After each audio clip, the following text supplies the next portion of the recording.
Rocks 2001 here, making yet again another video. I got something to show off in this video, something that I've been wanting in my collection for a while, but now that I have it, I can actually review it.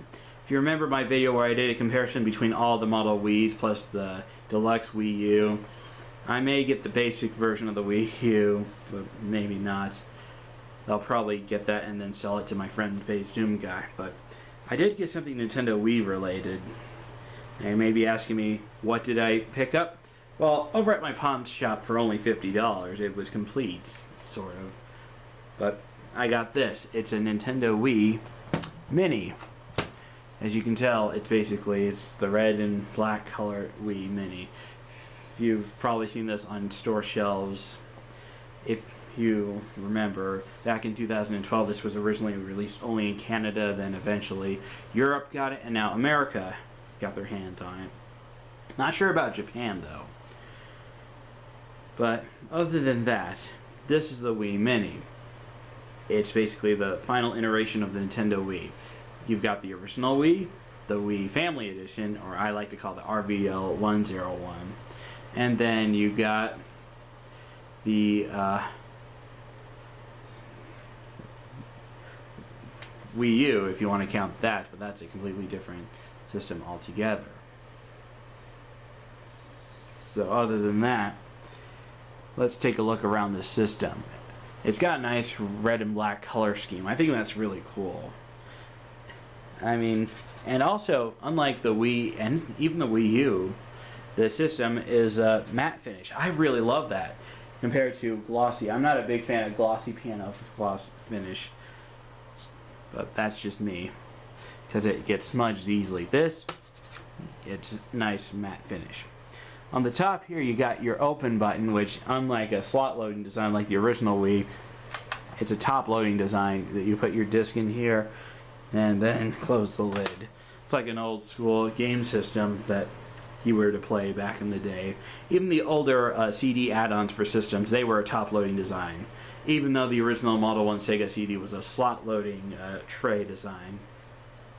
But this was a top loading design like the Model 2 Sega CD, the Jaguar CD, and most game systems back in the time before PS2 and Xbox. Those were tray loading designs. I think top loading designs are really the best. I mean, it's the easiest way to clean the laser of your system if you think about it.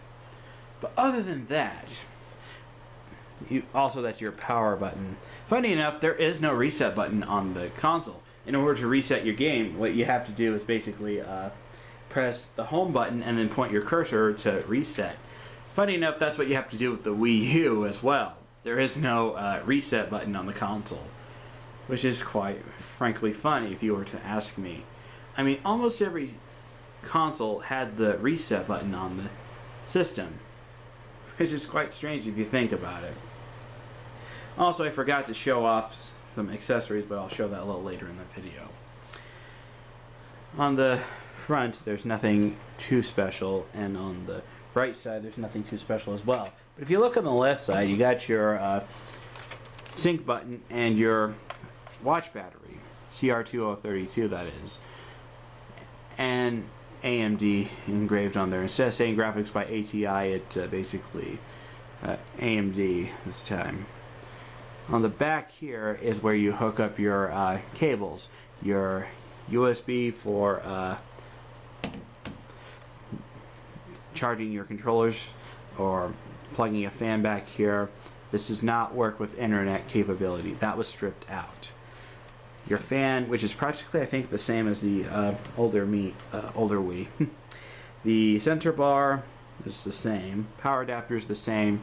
AV out. See, it says AV out instead of AV multi-out.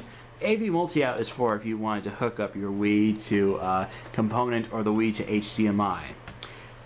This only works with composite cables, so if you have a Wii Mini, you can only use these kind of cables. If you wanted to use the fancier component cables like what I usually use for my Nintendo Wii, you're out of luck.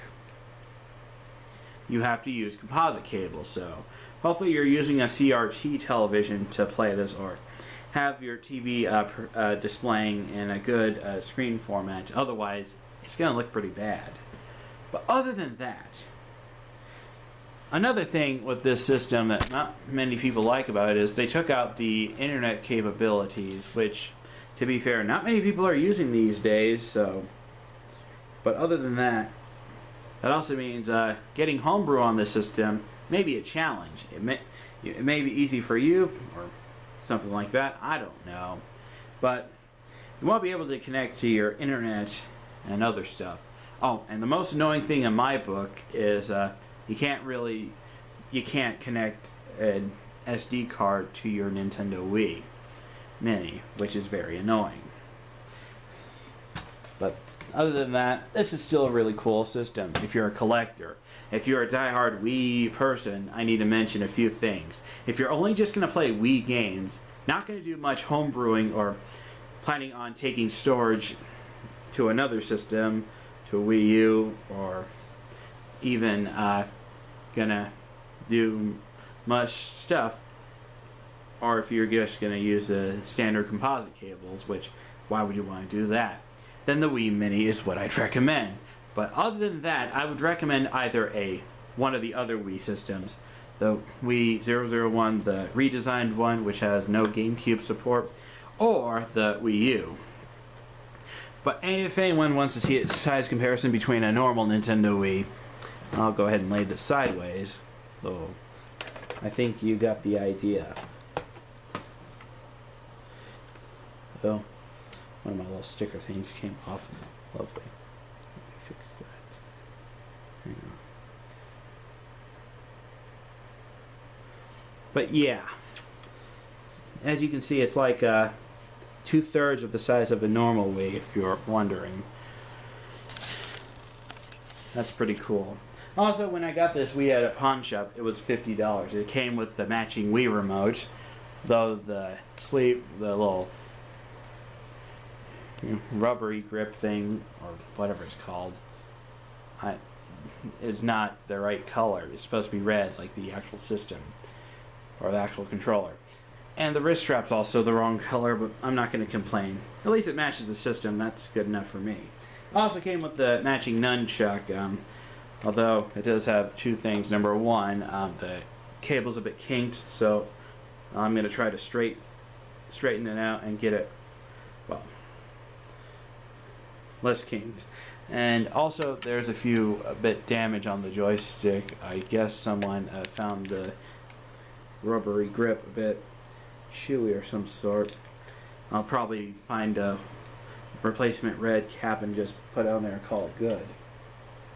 Also came with the sensor bar, but since I'm going to be hooking it to my television, I already have a sensor bar, but that's nice that they include it in case I choose to sell it or keep it or what.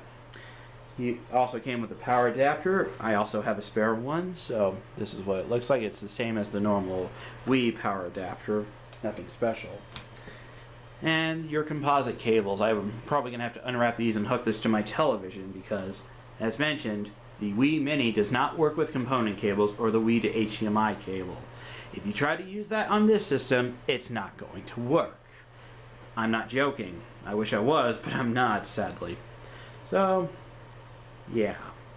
But other than that, in part 2, I'm going to go ahead and hook up the Wii Mini to my television. So, stay tuned for part 2. This is Rico Rock 2001 signing off.